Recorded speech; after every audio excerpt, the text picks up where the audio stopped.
पहलगाम आतंकी हमले की न्यायिक जांच के लिए सुप्रीम कोर्ट ने जनहित याचिका खारिज की। सुप्रीम कोर्ट ने आज पहलगाम आतंकी हमले की जांच के लिए न्यायिक आयोग के गठन के निर्देश देने की मांग वाली जनहित याचिका पर सुनवाई करने से इनकार कर दिया, जिसमें 27 लोग, ज्यादातर पर्यटक मारे गए थे।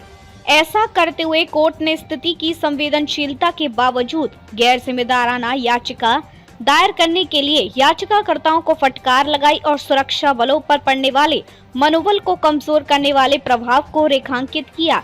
ऐसी जनहित याचिका दायर करने से पहले जिम्मेदारी लें। देश के प्रति भी आपका कुछ कर्तव्य है। इस कर्तव्य और मोड़ पर आप इस तरह से सुरक्षा बलों का मनोबल गिराने की कोशिश कर रहे हैं। आप सुप्रीम कोर्ट के सेवानिवृत्त न्यायाधीश से जांच करने के लिए कह रहे हैं।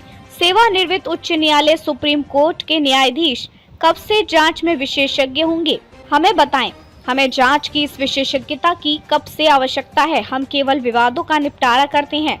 हमें आदेश पारित करने के लिए ना कहें। न्यायमूर्ति सूर्यकांत ने टिप्पणी की। न्यायाधीश ने आगे कहा कि यह समय नहीं है, यह वह निर्णायक समय है जब इस देश के प्रत्येक नागरिक ने इस आतंकवाद से लड़ने के लिए हाथ मिलाया है। ऐसी कोई प्रार्थना ना करें जिससे हमारी सेना का मनोबल गिरे, यह हमें स्वीकार नहीं है। मामले की संवेदनशीलता को देखें। याचिकाकर्ताओं में से एक व्यक्तिगत रूप से उपस्थित के अनुरोध पर न्यायमूर्ति कांत और न्यायमूर्ति एन कोटेश्वर सिंह की पीठ ने याचिका वापस लेने की अनुमति दी। साथ ही यूटी से बाहर पढ़ रहे जम्मू कश्मीर के छात्रों के मामले में उच्च न्यायालय जाने की स्वतंत्रता दी। यदि कोई हो, यह उल्लेख करना उचित है कि जब पीठ ने याचिका में की गई प्रार्थनाओं पर नाराजगी व्यक्त की, तो याचिकाकर्ताओं की ओर से यह प्रस्तुत किया गया कि वे सरकार द्वारा किए गए कार्यों से पूरी तरह संतुष्ट हैं। याचिकाकर्ताओं में से एक ने प्रार्थना वापस लेने की मांग की, लेकिन अनुरोध किया कि न्यायालय यूटी से बाहर पढ़ रहे जम्मू कश्मीर के छात्रों जो कथित तौर पर हमले के बाद से उत्पीड़न का सामना कर रहे हैं, उनसे संबंधित मुद्दे पर विचार करें। कश्मीरी स्थानीय निवासी जुनेद मोहम्मद जुनेद और दो अधिवक्ताओं फतेश कुमार साहू और विक्की कुमार द्वारा दायर जनहित याचिका 22 अप्रैल को बैसरन घाटी, पहलगाम, जम्मू और कश्मीर में हुए हमले के मद्देनजर आई, जहां आतंकवादियों ने पर्यटकों पर गोलीबारी की और 26 लोगों की जान ले ली।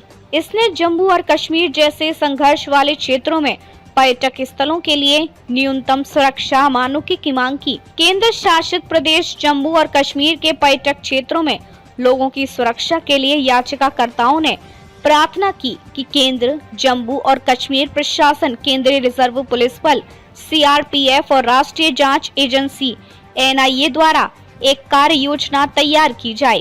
प्रेस काउंसिल ऑफ इंडिया को यह सुनिश्चित करने के लिए निर्देश दिए गए कि समाज में शांति बनाए रखने के लिए हमले के संबंध में केवल निष्पक्ष और सच्ची रिपोर्टिंग की अनुमति दी जाए।